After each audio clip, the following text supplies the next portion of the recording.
Good afternoon, everyone. Welcome to our after lunch session. So happy that you all joined us, and hopefully, we'll just allow some more people to trickle in as they finish their lunch.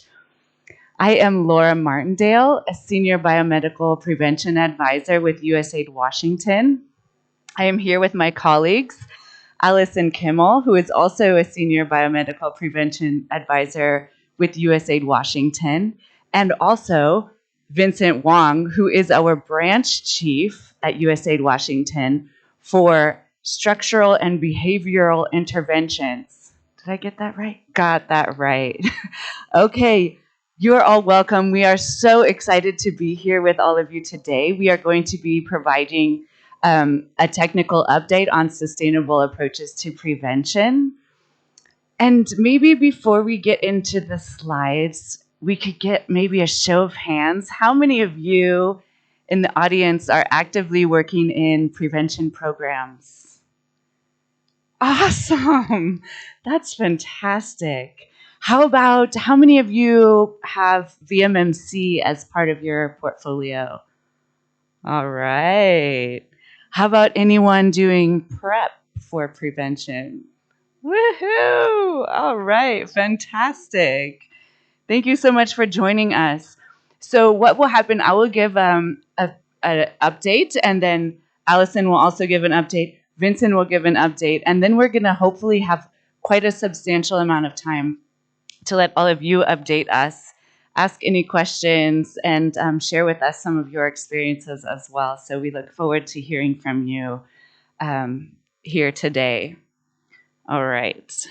So some of you have seen this and are very well aware that we have made significant progress in our 95s. Treatment is working. You are getting it out there. People are virally suppressed, but we are still seeing a very high number of new infections that are occurring. We had 1.5 million new infections in 2021. This number also has not changed in a few years if you are keeping track of that. So we really do understand the need for primary prevention despite the scale up that has been very well achieved with ART. Here is where we landed in 2020 with our prevention targets. You can see this is how UNAIDS also came out with this report during IAS that we are in danger. We are in danger because we haven't met our targets. We are still getting new infections. We have a lot of work to do. And I can tell that everyone in this room is doing a great job. We can do this together. This is our latest roadmap that was launched with UNAIDS and the Global Prevention Coalition. Our 2025 targets are very ambitious. We are looking to have 10 million people on PrEP. We are also striving for our prevention 95s. Isn't this exciting? So it's not only treatment 95s now, it's prevention 95s. We need 95% of people who are at risk to be using our combination prevention. So that is the challenge that we are all faced with today. And we can do this. Here's a roadmap that has some different points. And this is also out there so that you can all adapt it into your country context and to the context of those communities that you're working with. So that's a little bit what's happening on the global scene. Here, we are reimagining PEPFAR. This is a new strategy that's hot off the press. We have 5 strategic pillars. We have 3 enablers that are there. And I can assure you that in each and every one of these pillars and enablers, prevention has a huge role to play. You see, we like to look at it like that. Nice, right? So we will also hear from all of you how the work that you're doing is fitting into our current strategy. Whoa. Again. That's fun. Okay, so with biomedical prevention specifically, we have these current prevention programming areas and populations that we work most with. basically, with prevention, we are obviously going to be complementary to all of the treatment as prevention and all of the ART-based programs. We have a long menu there, very comprehensive, and a number of populations I'm sure all of you are working with. Basically, anyone who could benefit from one of these prevention areas on the menu are people that we will be targeting and offering our services to. A lot of cross-cutting stuff going on there, and we're going to talk more about that. Here is our theory of change. You can see that the individuals are in the center of this model. Our communities are who we are really striving to serve with prevention. We have our products and services there on the left side. Is it? Yeah, on my left too. Okay, on this side. And then there's the whole range of programs that are going on that we are working with every day in order to saturate the populations with enough prevention for everyone at the right times in order to reduce HIV infections and sustain epidemic control. So there's a lot going on here. We're going to talk about some of it today. Diving into VMMC voluntary male medical circumcision. We had a few more people join us, but we did find out that there's quite a number of you in this room that are working on VMMC programs. So we look forward to hearing from you in a bit as well. This is an amazing graph here. So all of your contributions are counted here. Since PEPFAR started doing VMMC in 2007, there have been 28 million procedures supported and an estimated over 300,000 HIV infections averted. We have another ambitious goal by 2030 to avert another 1.8 million infections through VMMC. So let's keep up the great work. Here is a graph of USAID's performance trends in the last few years. You can see there was like an upward path and then it dropped a bit. That was due to COVID. It was also due to budget reductions that we all experienced, and also the age pivot of 15 years that many of us have now adapted to, and we anticipate the numbers getting back up. We are getting back into the community now. I think recovering a bit from COVID, it has been a little bit more rough with VMMC. Definitely understand all of that. Local partners. Where are the local partners in VMMC? They are increasing in their shares of targets and also results. You can see that that red part is increasing. And we are so happy that local partners have accounted for 51% in the last fiscal year. Do we have anyone in the room from Uganda? How about Kenya? Can we have a round of applause for Uganda and Kenya? Yes. Uganda and Kenya both have 100% of their VMMC performed by local partners. Salute your work. Round of applause for that. Yeah, fantastic. Tanzania, anyone from Tanzania?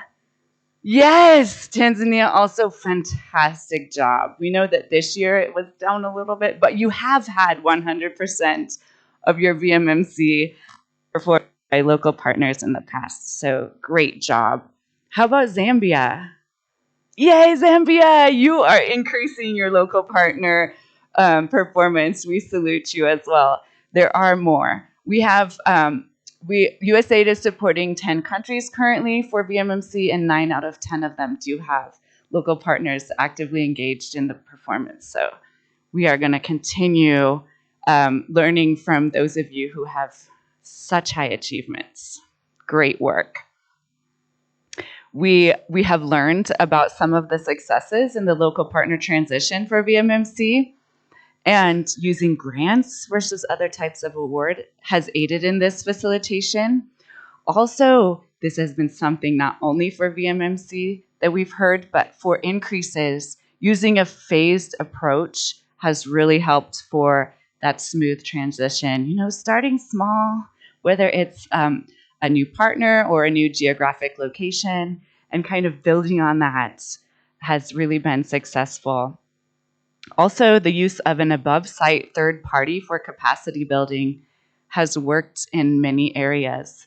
So we can learn from them more a little bit about how this actually practically does work in some of these areas. Uganda, Kenya, thank you so much for sharing your successes. All right, our VMMC priorities in COP and beyond. We are always trying to reach that 90% of saturation in areas where it's feasible. And how do we get there? We tailor our approaches. We're going to hear a little bit more about human-centered design and how that works. And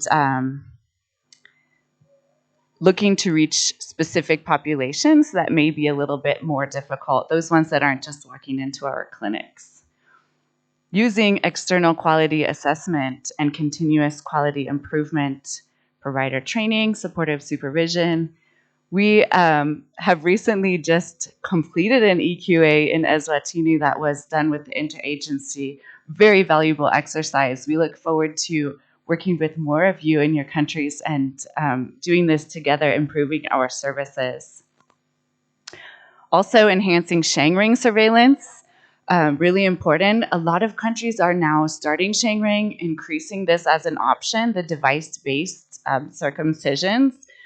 And once we have, the program up and running for those over 15, in some areas they have started to provide that service in 13 and 14. It does require an approval process, but it is happening, and we are actively monitoring for quality and safety issues in those younger age groups. For supply chain, we definitely need all of the supplies that we need to meet our demand. Increasing use of reusable kits is actively happening. Most countries are there almost at 100%, so that's great. And again, Shangring requires some other supplies as well. We have a lot of lessons learned, and we are sharing amongst ourselves, so that's been great. Let us know if you'd like to join some of those groups. And planning for sustainability. Integration is key. I think we've heard a lot about that already this week, and we're going to continue talking about how to integrate VMMC with existing services for sustainability. And accelerating integration also into government and more local partners. Here we have meeting demand for VMMC, identifying those barriers that some men face in coming to get circumcised, targeting those specific barriers with the human-centered design, mapping some journey, and leveraging existing resources are some of the lessons that we have learned, and we can share more with you in your specific groups. Again, consistent attention to quality and safety is really key with VMMC. We talked a little bit about training and retraining. Continuous monitoring and supervision really helps keep those skills up to date.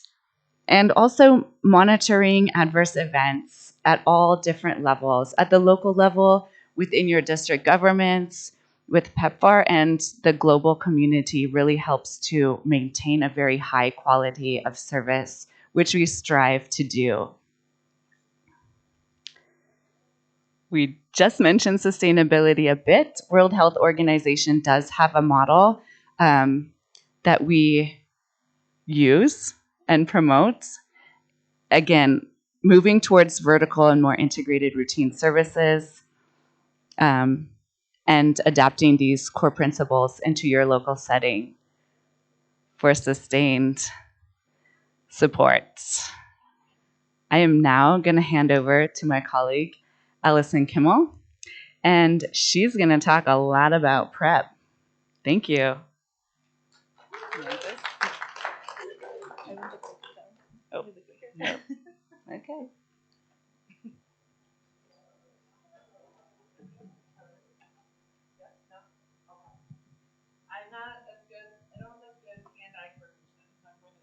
rely on the podium. But let's see, is it working now? Okay, great. Hi, everyone. My name's Alison. I'm, as Laura said, a Senior Biomedical Prevention Officer at the Office of HIV/AIDS. Very happy to be here with you today. For those who joined the Local Partners Prep panel yesterday, I think it was a great success, and I'm so excited to hear the energy around PrEP programming. So I said this yesterday, but we know that PrEP is highly effective HIV prevention method, and more data is coming out of various settings, both high, low, and middle income settings, that shows that when PrEP is scaled up, it has a high impact. And even when people use PrEP imperfectly, at the population level, there's a high impact. However, we are not at normalization, so there's still work to be done to improve acceptance and awareness of PrEP. And then just to take a moment to celebrate USAID's great achievement with oral PrEP scale-up. So by Q3, USAID was already at 101% achievement of PrEP new, but this just in, as of Q4, as of FY22, the whole year, USAID reached 141% achievement of PrEP new. So yes, that's huge. I will give the caveat that this is pre-clean data, so it might change a little bit, but we've seen great success. And of course, it's a lot from the local partners. Quarter over quarter, local partners are making up an increasing percentage of PrEP results. And actually next year, or this year, in FY23, local partners are holding 70% of PrEP new target share. So that 141% achievement, hugely due to local partners.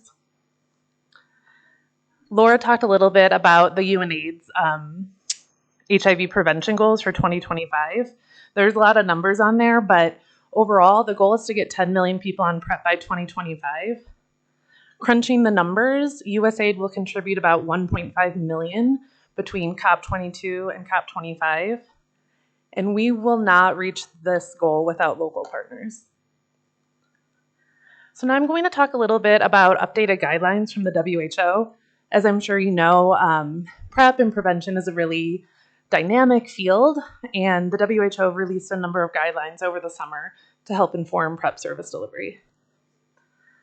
So first, WHO released guidelines around differentiated and simplified PrEP service delivery. This is really looking at the building blocks of PrEP, so where, who, when, and what, in order to really meet people where they're at and make PrEP as accessible as possible and as streamlined as possible. So decreasing burdensome laboratory requirements, for example, so that people can access PrEP.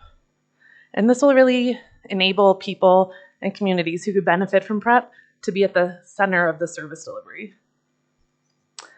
And a lot of local partners are doing these models already. We heard some great ones yesterday, but differentiated PrEP service delivery can look like any of these things.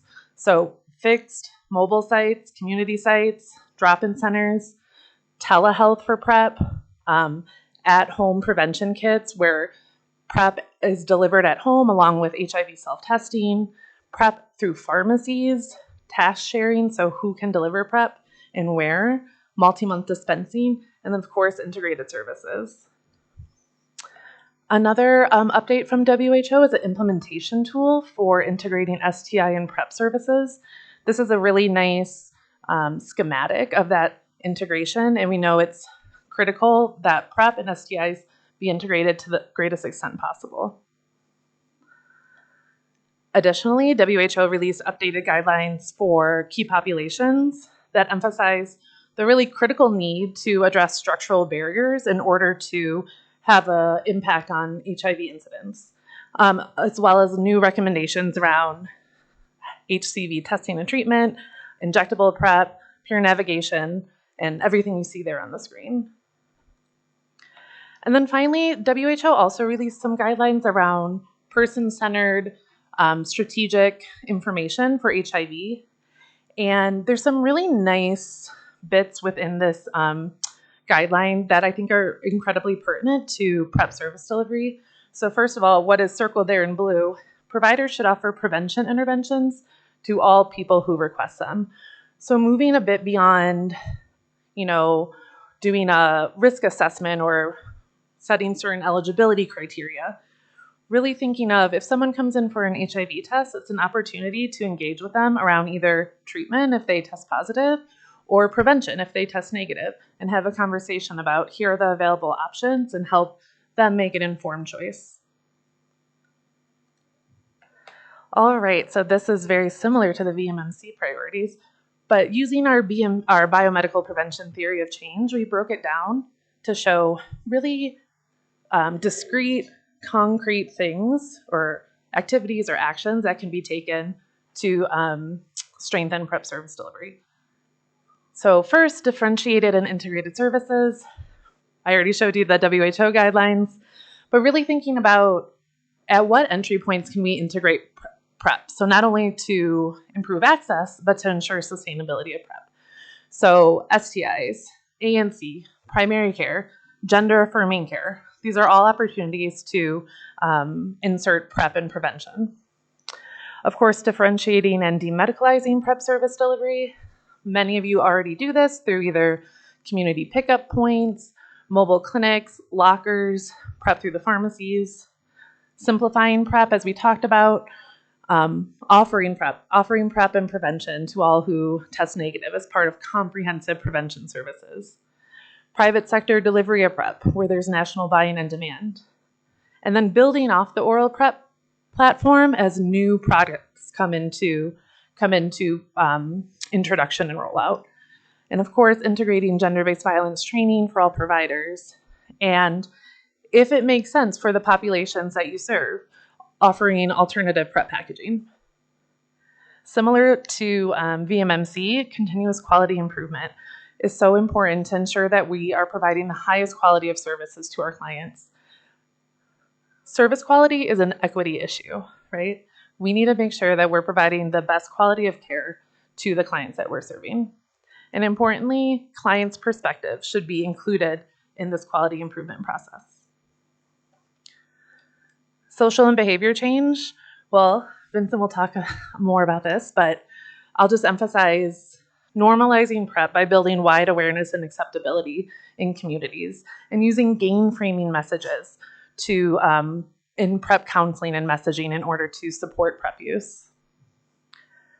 An enabling environment. We have seen how important this is to make sure that not only policies, but implementation guides, SOPs are updated and allow for everyone to access PrEP, regardless of age, gender, population group, so that people are receiving evidence-based, equitable, people-centered, and gender-affirming HIV prevention services.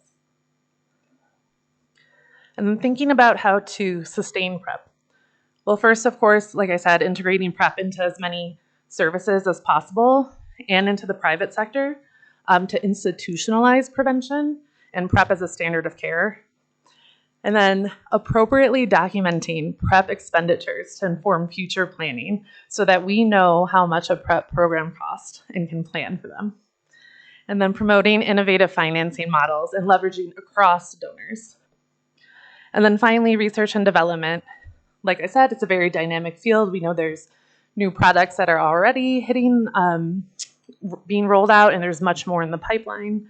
But what we can do now before a product even gets to us is working on regulatory approval, updating guidelines, sensitizing stakeholders in country to these new products. And actually, I'll say a little bit more about new products. So first, the PrEP ring. This is the dapivirine vaginal ring, which is a monthly insertable ring. As you may know, SGAC has stated that they will not procure the ring for program implementation. However, procurements of the ring for PEPFAR-funded implementation science studies may proceed. And then the WHO also released guidelines over the summer on long-acting injectable cabotegravir, or CAB PrEP, or injectable PrEP, recommending it as an additional prevention choice. In clinical trials, there was greater efficacy. This is likely due to better adherence to an injection rather than a daily pill. USAID is engaged with the manufacturer, ViiV, as well as the global donor community in order to accelerate access and introduction of this exciting new prevention model. or method. So there are a number of resources around oral PrEP and new prevention products. Are all here on the slide, but of course, feel free to come chat with Laura or I after the session, and hopefully we'll have plenty of time for discussion. Okay, and then just one slide on condoms. So let us not forget about condoms and lubricant, an important part of prevention. Condoms and personal lubricant should always be promoted as part of combination prevention strategy. So when we're offering PrEP, we're also offering condoms and lubricant. When we're offering VMMC, we're also offering condoms and lubricant. And condoms programming should be integrated into the broader prevention programming, emphasizing the kind of triple protection: HIV, STIs, and unintended pregnancies. And let's note PEPFAR's goal of high levels of use and equitable access and sustained demand for condoms and lubricant among key and priority populations and income groups. Okay, that's it for oral PrEP, so I will turn it over to Vincent.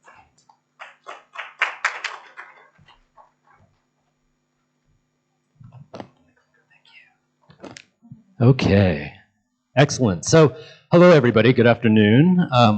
My name is Vincent Wong. I'm, again, branch chief for the Behavioral and Structural Interventions branch in OHA at Washington, D.C. I spent about a decade working on HIV testing, but for once, actually, I'm not speaking about that today, although I do have a self-test to share with you all momentarily. I can't help myself. All right, so we're going to talk about behavior change interventions and behavioral science.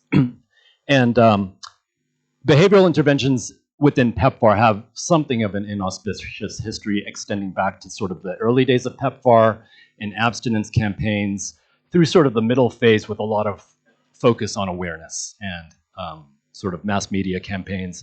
And things are rapidly shifting in this area right now. Here are two statements from our leadership. So the first from our new ambassador, Nkenga Song, saying behavioral and social science is a cornerstone of the HIV response. And this was at IAS this year in a speech he gave.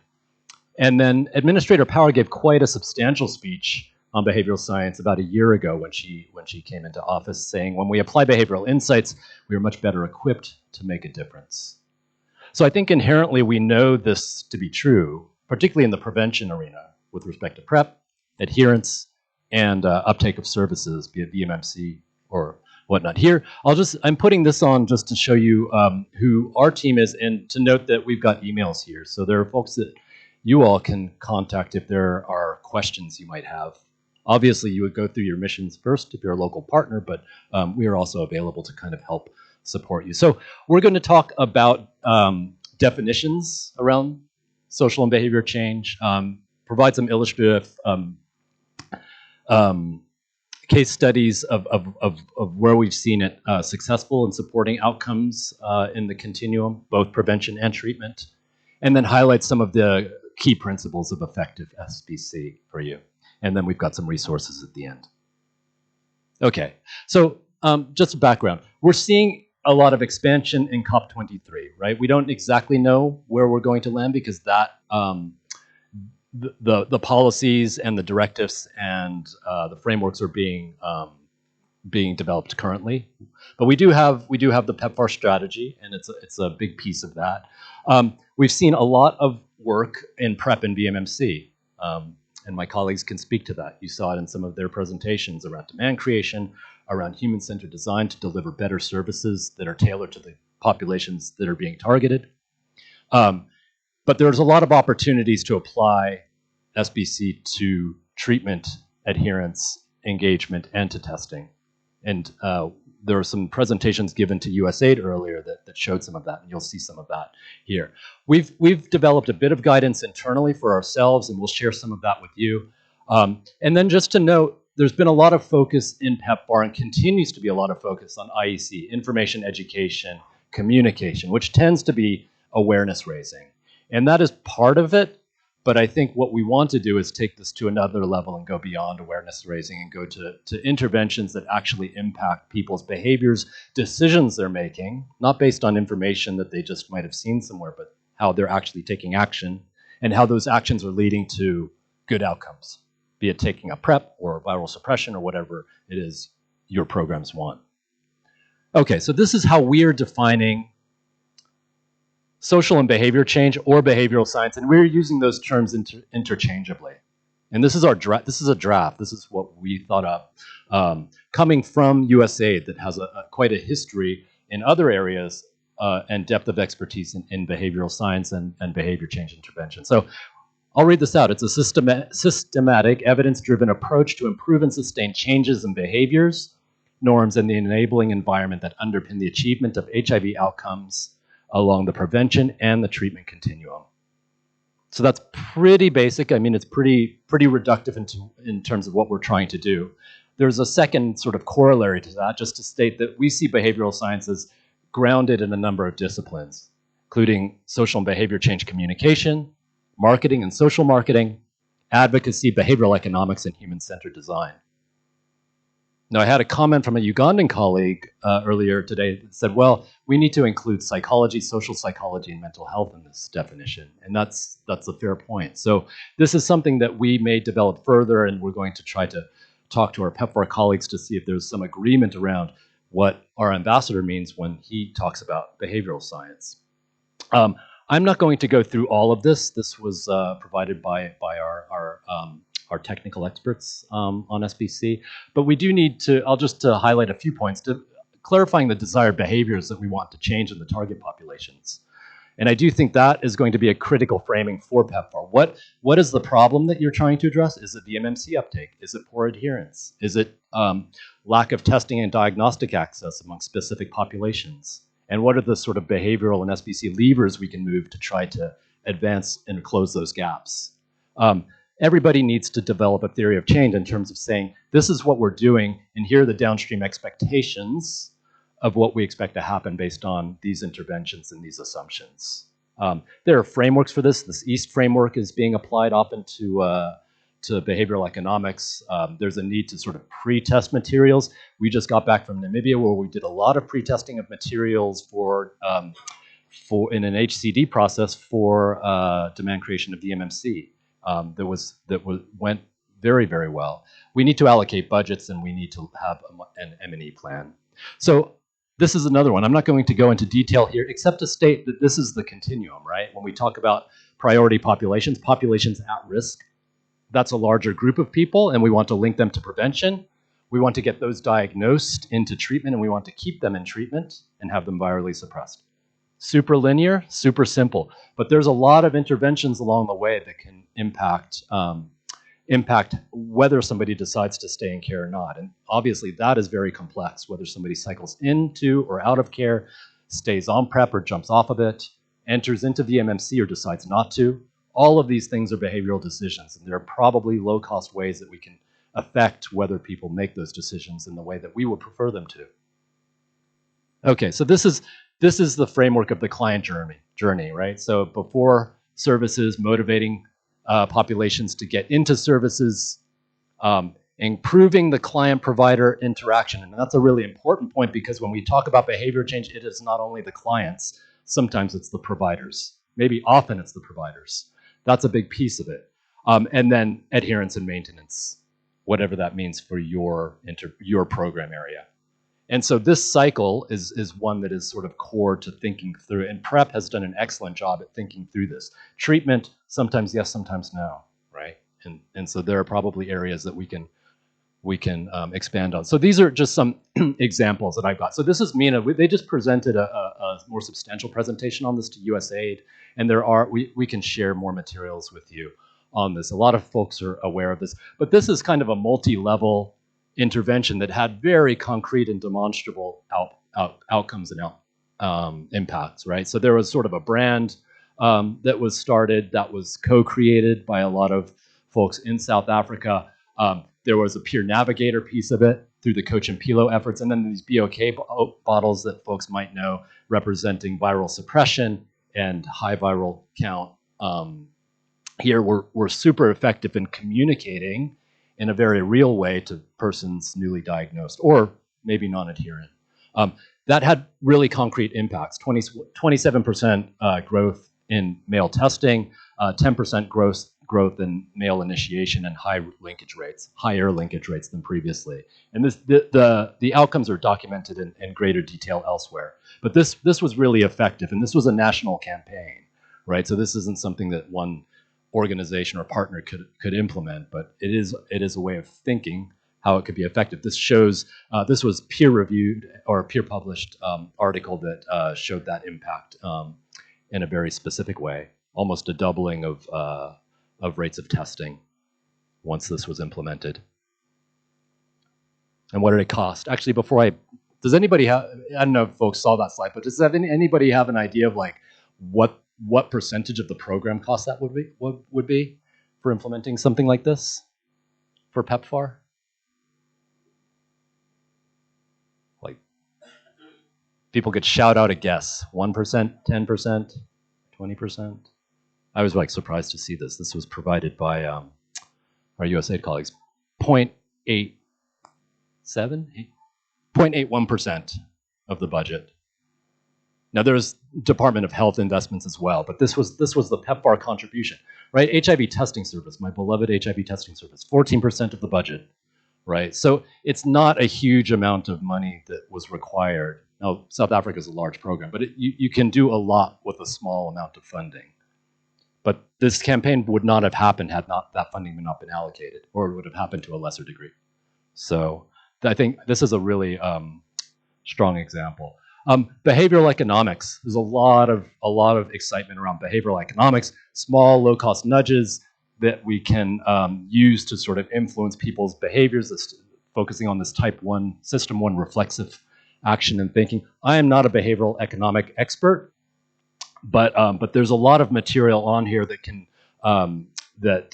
can sort of show you how you might integrate aspects of this into your program design, also at not low cost. So this is one item that I've got actually in my pocket. I've got a couple of, but this is a label that goes on to, it's called Fibrosol. It's developed by a South African company called Studio Fundi, I think Joburg based. And this goes onto the pill bottles. And it's essentially a scratch-off label that you can use to track your adherence, right? And so this addresses forgetfulness, right? So we know there are a lot of reasons why people come on and off of treatment or come off of treatment. It's not going to address stigma. It's not going to address a lot of the other problems, but it will address this idea of forgetfulness, which has been documented as one of the major barriers of people coming off of treatment. It's low cost. It's really elegant, and it's something that that has potential to work. We don't have a big evidence base, but there's an intention to pilot this and do some research in South Africa in some of the programs, and so we're hopeful that this might be an interesting behavioral economics application in PEPFAR. I've got quite a few of these that my colleagues put together. I'm going to just flip through them. You'll have the slide decks and you can go back to these, but I'm not going to read them out.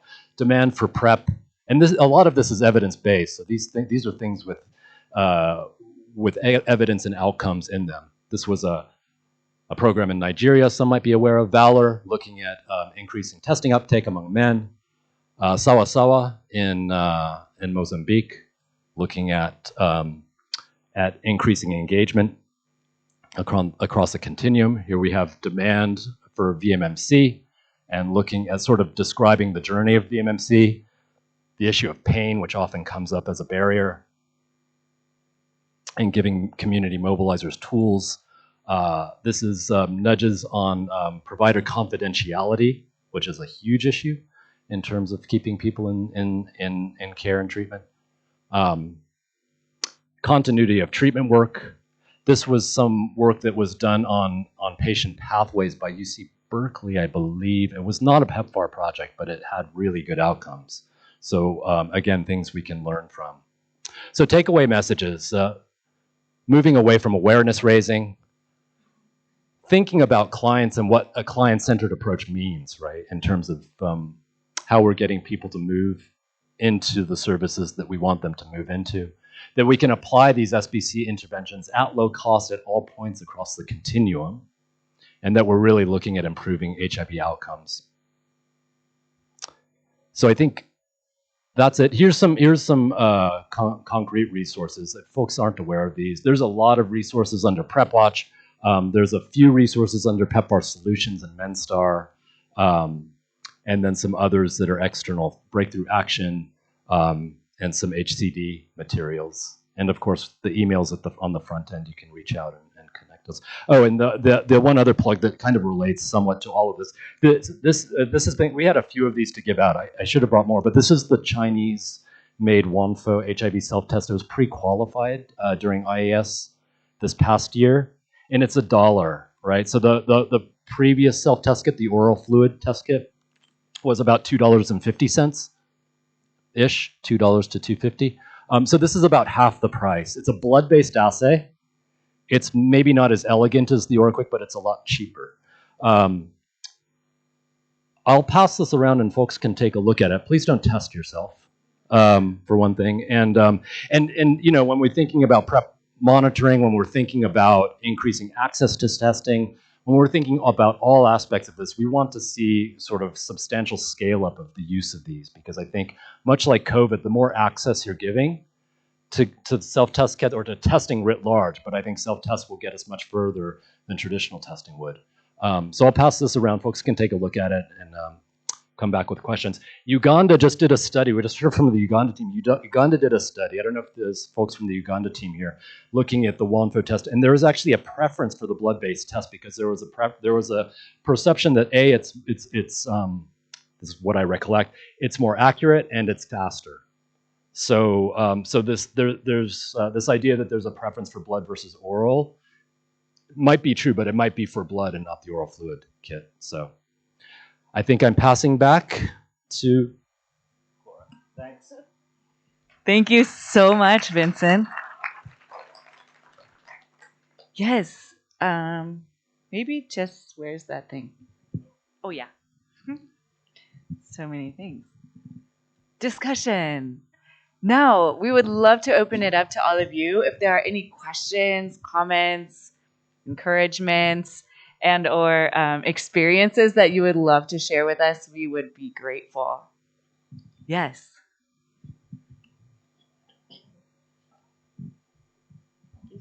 I love prevention. I already said that earlier at lunch. Okay, so Vincent, I have a question about the self-test kits. That's so amazing. I'm so glad that we've gotten to that point. I'm Tamara Cox. I'm with Office of HIV/AIDS in Washington, D.C., and I handle health equity and inclusive development. For the test kits, the self-test kits, if the individual tests positive, what's the next step? Is there a linkage to care, or they have instructions to do? What do they do? Yeah. Hello? Yeah.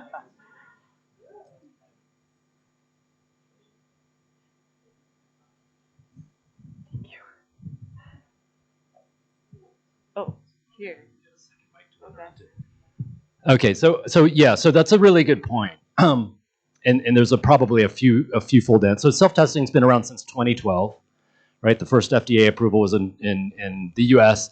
That migrated over really through OraQuick making a rest of world version kit of that and sort of integrated into PEPFAR programs, probably around 2015, 2016. And WHO came out with guidance and we got pre-qualification. So we're about 10 years into this. And I think early on, when I say early on, as self-testing started ramping up and we saw maybe 1 million kits procured across PEPFAR, there was a lot of focus on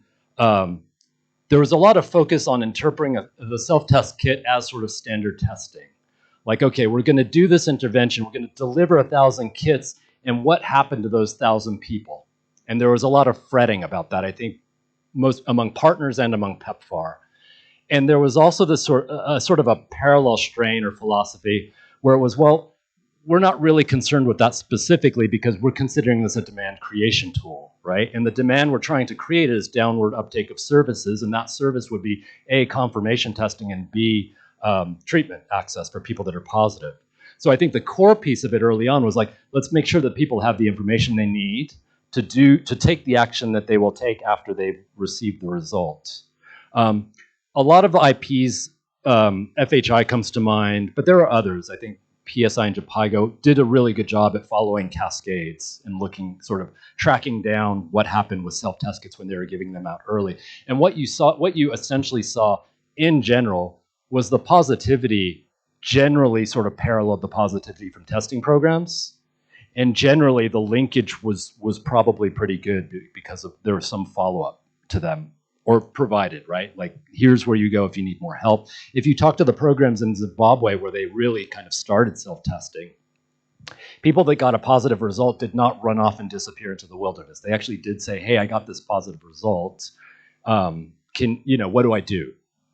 So, I think we maybe underestimate the sort of the autonomy and the agency of individuals just to take the information that they receive and use it to the best, right, to benefit themselves in the way that they see fit. But I think what we need to do is make sure that we're delivering kind of the information that they need to have to do that. For PEPFAR, we are trying to we're trying to step away a little bit from having to worry about these cascades, right? So if we're delivering these to PrEP, they're going to be used for, we're at $1 per kit. Do we really care what the yield is? Maybe not. Maybe we care that those dollar kits are going to get to the populations that will benefit most. And we have to know who our at-risk populations are. Similar, that we've got the prevention pathway. And if those individuals are at risk, there will be some who are positive. And if we can get them these kits, they will have more access, right? Right now, access, PEPFAR has not done a great job with increasing access and equity. So if you are sitting here in South Africa today, well, South Africa is probably a better example, but there are countries where if you want to get an HIV test, you've got to go line up in an OPD, right? The access has been constrained. You get testing from ANC, you get testing in outpatient departments, you get some testing of your key populations, but we have pulled back the access to community testing radically. Right? It is not there as it was 10 years ago. So I think this sort of can rebalance that equity a bit. Thank you. Susie Lungo from PASMO. Hello. I would like to know if you have some guidance for monitoring and tracking behavior change, because traditionally that has been an area that is always been questionable about the impact and how you can really measure behavior change, especially when research takes time and is expensive. Yeah, that's a really, really good question. I think there are probably a couple of answers to that. And if you dive into some of the more advanced examples that were up here, the Sawa Sawa campaign or MENA, they provide a really good response to that. So there are no indicators that are going to give you an answer to sort of behavior change in terms of our MRR, right? That you're not going to see. But I think what you can see, and what has been demonstrated, is reductions in IIT, right? So interruptions in treatment for under 5 months across PEPFAR, there are 10 countries whose IIT is 10%, 5 to 10%. So there are 10 countries out there where we are losing between 5 and 10% of individuals enrolled in treatment in the 5-month period, right? People that stay on treatment beyond that, tend to stay on. But people that drop in those first 6 months. So that's, I think, and OGAC is really, State Department is really supportive of this. They've funded a lot of these interventions. When you look at MENA, when you look at Coach and Pilo, they were really critical at MenStar. What I think is important for PEPFAR to frame is to say, well, here, look, this is the gap we're trying to address. And by leveraging a little bit of funding and targeting these interventions, we can move the needle on these MRR criteria, whether it's interruptions in treatment, VMMC uptake is another one, whatever it is. But I don't think we need specific indicators, but I do think this sort of model, the logic model, needs to be cohesive and compelling. Here's our gap. Here's the set of things we're going to address that gap, and then over time we see that gap close. And Mozambique did a phenomenal job showing that this morning at this other session. I'll try to get those slides shared. I think they're public, but they did a phenomenal job showing reduced interruptions in treatment over time after sort of doing a re-engagement campaign, a targeted re-engagement campaign among men who are just dropping out after 5 months. So. Thank you. Also, for folks online, we are watching you on the screen. If you have any contributions and questions, please put them in your box. Okay, yes, so great presentations. I just wanted to request that maybe you again just summarize what behavioral economics is, how it works, and how it contributes to reaching epidemic control. Fantastic. Thank you.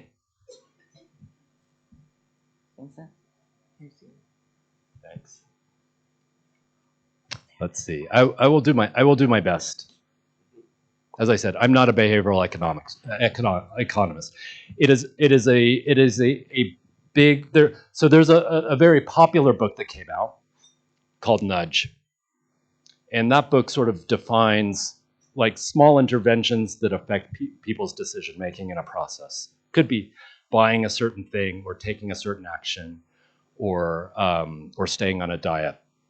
So the idea would be you have these small interventions that leverage some of these biases, things that you would do normally, and sort of nudge you in a direction that is more beneficial.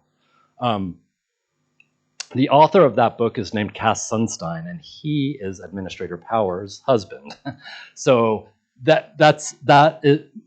USAID is, I mean, that's not the only relationship, but I think that there's Administrator Power is a big advocate of and an expert in behavioral economics as a discipline of behavioral science, right? So we do have this this framing of behavioral science where people get information, but there are reasons why people might not act on this information. There's too much information, or this information is there, but it's not really relevant to my life because I'm not the target person. Somebody else is the target person. And that information actually needs to lead to an intention, like, oh, I've got a decision. I think, oh, well, maybe I should get tested, right? But that intention might not be enough to somebody to acting. And that this might be an access issue. So the self-test kits, or, the intention of taking treatment in this little label might help sort of as a habit forming device, work on these biases, because people don't want to have inconsistent scratch offs, right? They want to have sort of a complete thing. And so, oh, Monday, but I missed Tuesday. It kind of keeps people coming back. That's the theory. So anyway, these little sort of nudge interventions could in fact work to move people into this direction behaviorally. Again, I am not an expert, but this slide deck is phenomenal as a primer, and this is I can share this. I think it might be actually in the resources, but we can share this, and it walks you through because we did have a behavioral economist develop this for HIV and for USAID, steps that the programs and partners could take to kind of do some of this work. So, thanks. Thank you. Thank you for the good presentations you made. I just wanted to share an experience with Selftest that when we do it, we don't just give it to anyone. We have to do risk assessments, and then when you issue it, there's also two options. You can either assist the person to administer it to themselves, or they can do it by themselves. But what is very important is that you encourage, yes, you don't force them to come back to you, and if it's reactive. And then we do a confirmatory test, and then they are linked to treatment. And we have managed to get positives out of that, particularly for people who are not able to access services during traditional hours. And so it has helped a lot. And just to also add that while you are looking at the behavioral science disciplines, we have seen spirituality being one of the key factors of why people are getting into treatment or getting out of treatment. And so I think it's one of the disciplines that we also have to consider, because it's really becoming a strong movement when it comes to health behaviors I think across the world. Thank you. Thank you for your contribution. Thank you for the presentations. I'm Happiness Mkachwa from Eswatini. We are implementing the Dreams OVC project, and I would like to understand the rationale around the populations that are being targeted. In the slide that talks about the groups of populations that will be targeted, I see now we have at-risk men 20 to 35, and we still are not prioritizing adolescent boys. I appreciate the fact that even in Eswatini, the new cases around new infections around adolescent boys remain low. But just thinking about the fact that you already have DREAMS partners on the ground, do you want them to wait until you have a problem there, or you could use the opportunity that you have implementing partners on the ground and make a difference before they reach that age where you start to see new infections? Thank you.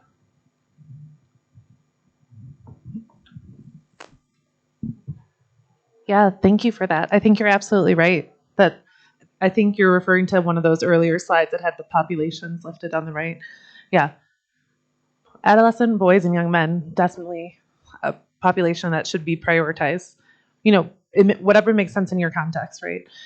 There was a great presentation earlier to USAID, but from our South Africa mission, talking about their DREAMS program and how through DREAMS they reach adolescent boys and young men. So I think that makes absolutely a lot of sense. And you know what? I'm going to go back and add that to the slide.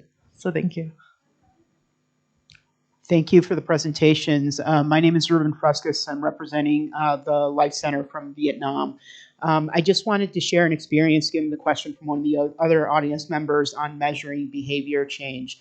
One of the interventions that we're doing in Vietnam is targeting industrial zones and universities in a couple of the provinces where we're seeing the most risk of new case identification being identified in those groups. So we have two specific communications campaigns to help target awareness and engagement within those two groups called Safe Uni and Safe Zone, respectively, for the university setting and the industrial zone setting. And because we're working with rather confined groups and subpopulations, what we're able to do is do a assessment survey, a CAP assessment. So looking at knowledge, attitudes, and then the practices. Thank you. Of the groups that we're targeting the specific communications interventions on. And what we'll be doing is looking over time to see if there's actually an impactful change among those confined groups and settings to see if knowledge is improving given the communications campaigns and engagements that we're doing, whether attitudes are beginning to change among these groups, and whether their practices are also changing respectively. So I just wanted to share that experience. Thank you so much, Ruben. Thanks. Just a follow-up question on it. Thanks for sharing that. Is the idea then to pre-test those in some way, shape, or form, pre-test those campaigns, and then if they do show promise, sort of scale them, or is it more academic? Yeah, exactly. So we just started doing the campaigns where we're engaging with local business owners or the administrators at the universities and doing a rather large in-person event to initiate the materials, the messaging that community-based organizations are doing in these settings. So we're taking that as a ground zero point and measure. And then as the communications and engagements campaigns rolls out in those respective settings, is taking in checkpoints to do cross-sectional assessment and then compare that over time. Okay, thanks.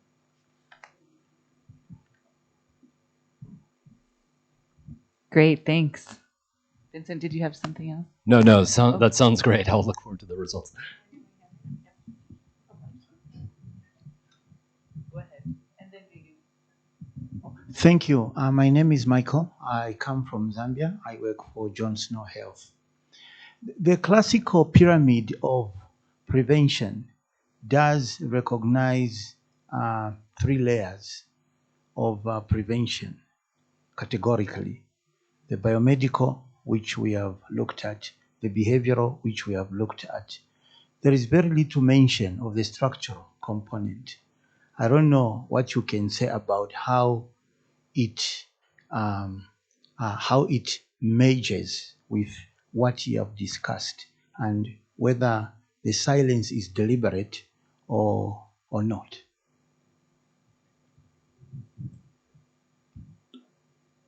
Thank you. I'm going to give that to Alison. Yeah, I think you're right. I can say that.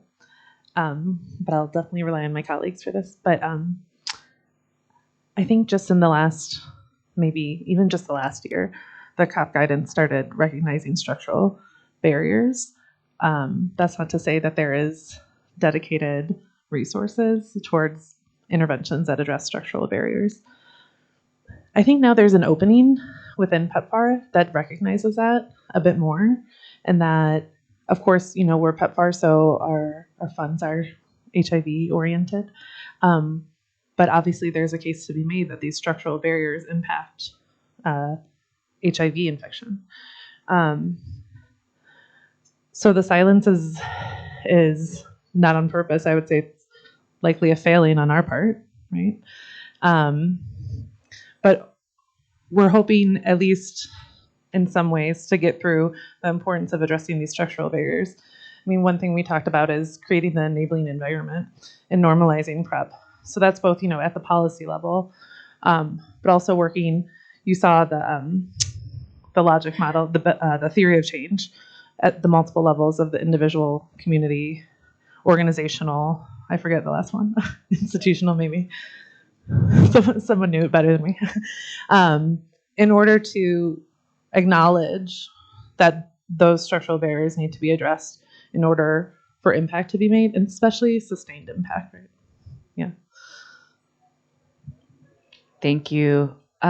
Also, would just encourage you, if there are specific structural barriers that you are experiencing, work with your points of contacts, your organizations. I think all of us, if there's ever any kind of way where we could increase access to care, increase access to prevention, we will all come together and do as much as possible. So appreciate you bringing that to the table. Thank you. Megan. Yeah, so I don't know if this is so much of a question or a statement, but Vincent, I think you talked about some of the contours of where PEPFAR has leaned into how we've implemented testing and kind of where we've pulled back versus where we've leaned in over the years. And I was a little surprised to hear you guys not kind of go into the concept of like status neutral testing, that like now that all of the like prevention technologies and approaches that we have that are really kind of, multiplying in recent years, that what is it really going to take for us to get to the point of like truly being in an era of like status neutral testing and ceasing language about talking about human beings as yields, right? I mean, it's grotesque language that has pervaded taking away any kind of sense of human, maybe agency in that mix, right? So I'll get off my soapbox, but curious to hear the thoughts from the panel on that. Yeah, that's an awesome soapbox. We're on the same soapbox. Yeah, we're there. So actually, right this moment, my colleague Christina Bishop is presenting on status neutral testing. So talk about siloing. Yes, also. PrEP. Yeah, so for those who aren't aware, and I'll see if I've got a document here that I can pass around. There is this term that came out really of CDC in the United States, which tends to be a little more progressive sometimes in its prevention programming. And I don't, but I'll get a couple of copies from my colleague because we have a flyer on sort of a handout on status neutral testing. But it's an idea of, if an individual is being tested, there's an opportunity there based upon that result to do something for that person, either to get them into treatment if they're positive or to keep them uninfected if they're negative, right? Facetiously, in some ways, PEPFAR strategy has been like, come to us when you're positive, we'll get you onto treatment, but for testing the negatives, which started out as a behavioral intervention in the absence of any treatment a long time ago, was really intended to keep negative individuals uninfected. I mean, that was the purpose of it. So I think we've kind of come full circle now. So now we're making the case. CDC domestically has made the case, and there is receptivity to that with the new OGAC leadership to say, look, if we're delivering testing, positivity is a component of that. I mean, if your testing program at a clinic is 0% positive, maybe there's not much HIV in that community, right? So there are probably some programmatic tweaks you could make, but it's not the penultimate aim. So we're trying to do two things. We're trying to defocus testing concerns around yield and positivity to say, look, if you're delivering testing, let's see who's positive, get them into treatment, and those that are negative, let's figure out how to get them into PrEP, get them into VMMC, or get them to the prevention interventions that are most appropriate for them. And there's a lot, 95 people out of 100 are going to be HIV uninfected. So that's one piece of it. The other piece of it is trying to reduce or do away with these risk screening tools that everybody knows don't work very well because people are biased in their responses. And so they're biased in their responses, and the sort of the follow-up interventions may or may not be appropriate, right? You might be excluded from testing because you didn't disclose a risk. And that CHI's done studies in Uganda on this, and they've shown this is how many cases you will miss if you apply these risk screening tools. So we're trying to eliminate or just reduce the use of those. We can have inclusion-exclusion criteria.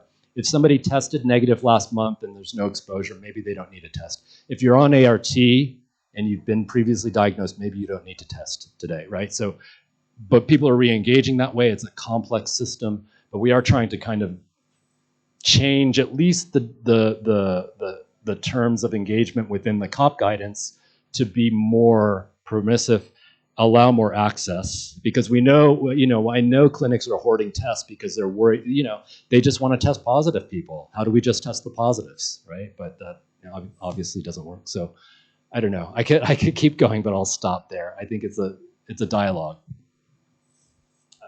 Thank you. Yep. Thank you for that response. But following on that, there is this notion of over-testing. Where does that fall in the mix? Because then when they tell you that your yield is not sufficient, then they say you're over-testing people. How does that? That's the other side of the coin. We should just stop thinking about over-testing. We should just think about sufficient testing, right? Like we should be testing. There is an upper limit. There is an upper limit of commodities, right? You've got Global Fund, we've got PEPFAR, we've got Ministry of Health, and there's probably some limit of test kits that you have in country. And so, we will have to work within budget and within a commodity framework.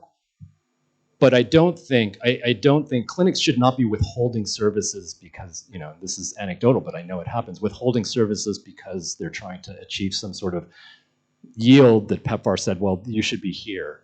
And in fact, and I'll stop, the other metric that we were looking at is treatment adjusted prevalence, right? So a lot of programs that said, well, in Jamaica, your prevalence is this, so your yield should be that.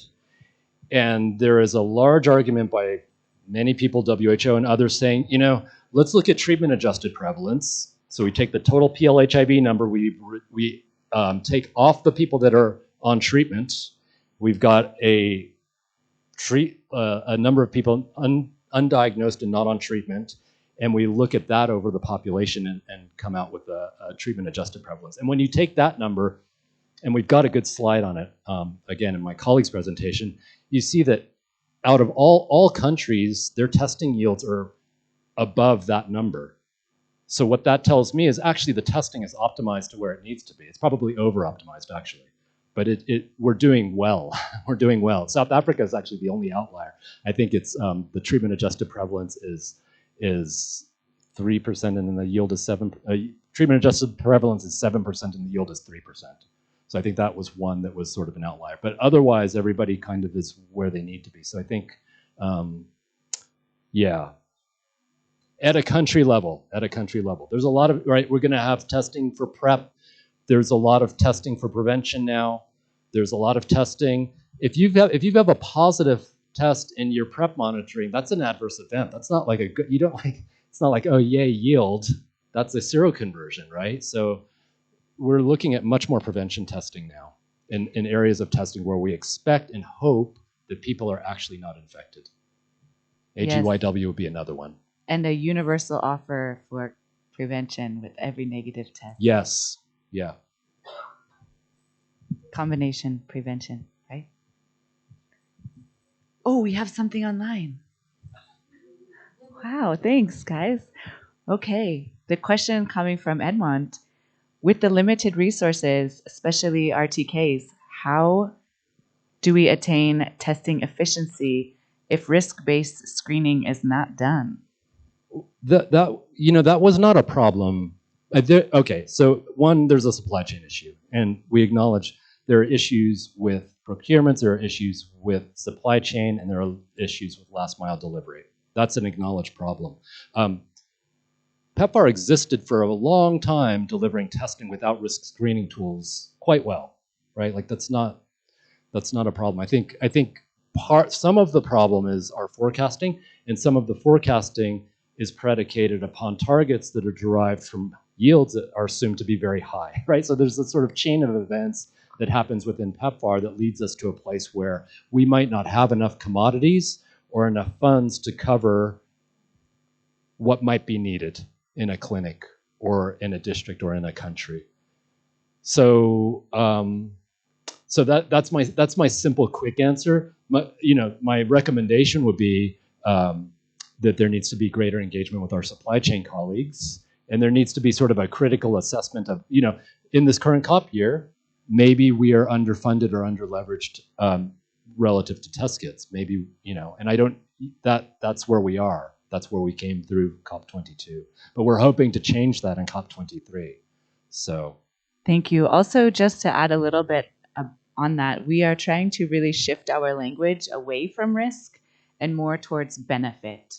So we will be talking to people in a more person-centered way, talking to them about the benefits of testing and the benefits of prevention. And of course, that conversation is going to depend on the individual, where they are in their journey. And all of you are aware of that. And, risk is kind of a, it's scary, right? But we can shift the way in which we offer our services and offer our testing as well, and how we discuss what comes out of that test. So that's a challenge for all of us as well.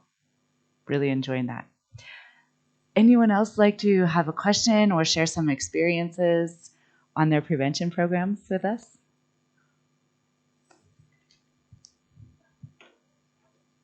We've got one. Thank you. Thank you so much for the informative presentation.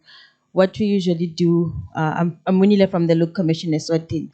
So we start by winning the trust from the patient. So you start from what motivated them to come.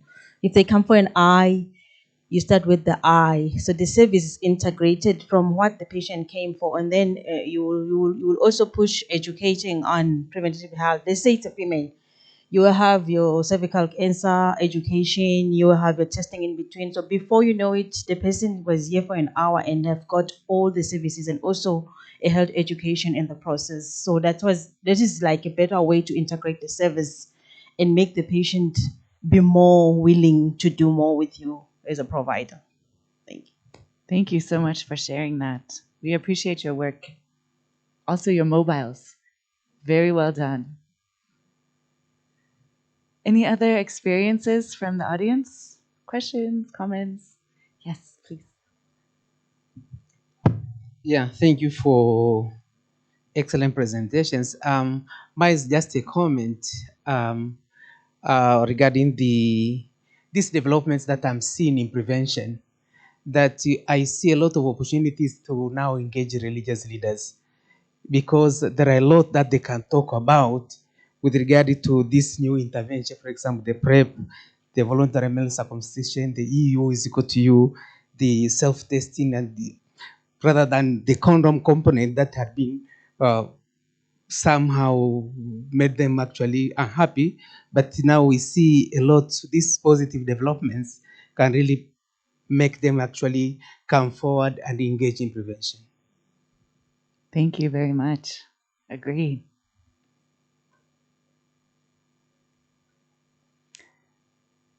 Anyone else like to share some experiences? I know there's a lot of expertise in this room. I can feel it. Any questions from the panelists? Where's our question? Clicker. Alison has some questions for you.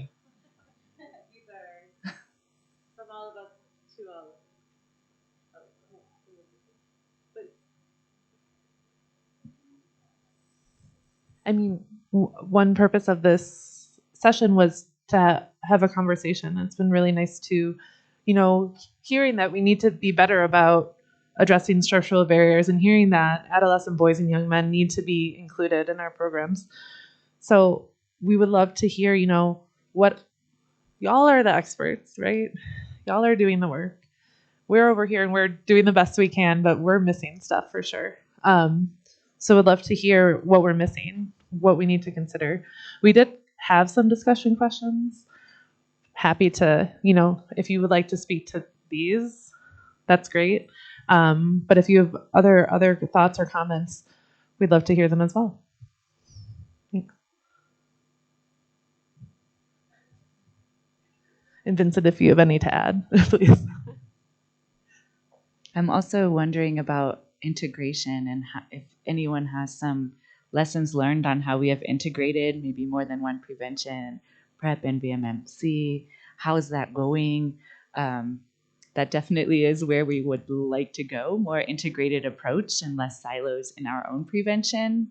And learning from each other, I think, is very, very valuable. Did you have something? Did you have something? Megan has something. I actually want to put my colleague Bridget here on the spot. So when I was on a site visit recently, you as an entity just went through a rebranding organization to take your namesake away from just a focus on HIV/AIDS and to have a broader kind of primary healthcare NCD focus. And what I heard from all of your frontline providers is that through that expanded focus and mandate, you're having a much easier time getting around issues of stigma by just saying, I'm here because we suspect you're at risk for HIV. So if you want to speak to that a little bit, that might be helpful for the room. Thank you very much. And this came across because we were doing our strategy review.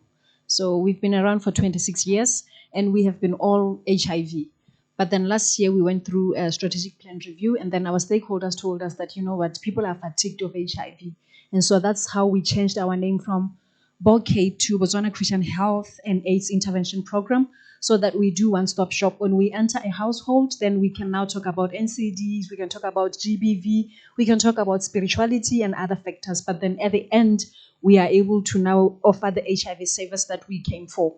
And so we have seen it actually really expanding our services and also making us reach people that we were not able to reach before. And I think it was a positive movement, and also because our healthcare workers now are more relaxed, and that is why we had to go through trainings, and we have to make sure that all our community healthcare workers are actually trained on other elements of health, because we have to see what people are interested in and what people are talking about in the community. And so because Botswana is a very small population, it's easy for you to, through other structures, to know what is the talk of the year or of the season. And so that's how you now penetrate the market. And so we've seen it working for us. Thank you for putting me on the spot, Megan. But HPP is also here. We have similar experience. Thank you very much for sharing that. I appreciate your evolution. Yeah, thank you. I just wanted to share with you some strategies that we are working in the region and is engaging with the private sector.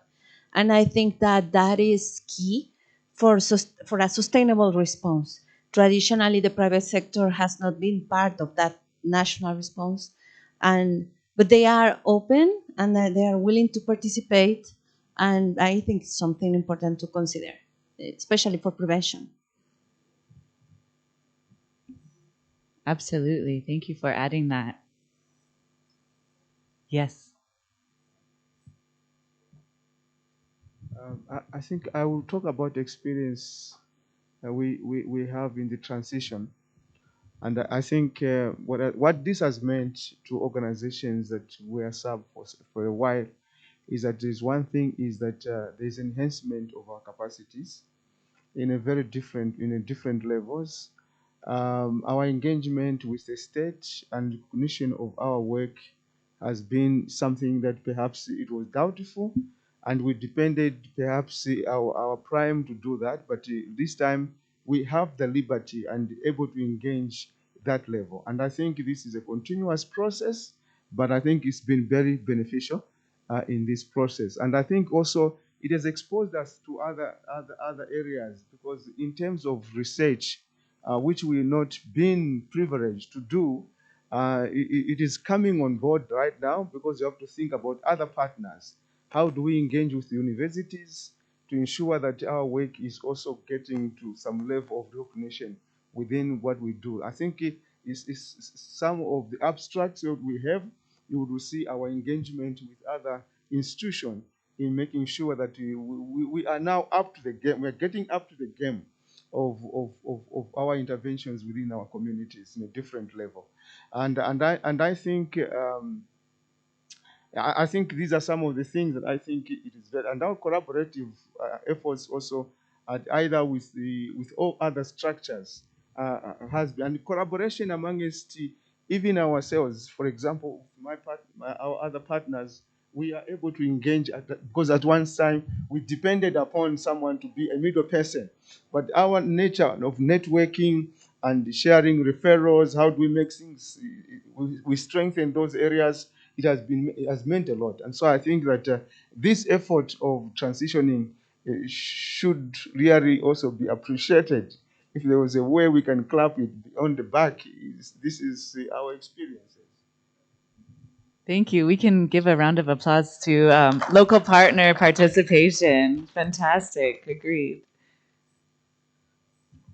So mine is just to learn from my fellow colleagues in the room that are doing well with the PrEP program. You say getting a key population initiated into PrEP is not a difficult thing. Initial communication and the excitement of being negative from the HIV testing, and but getting that person refilled is always a very big issue.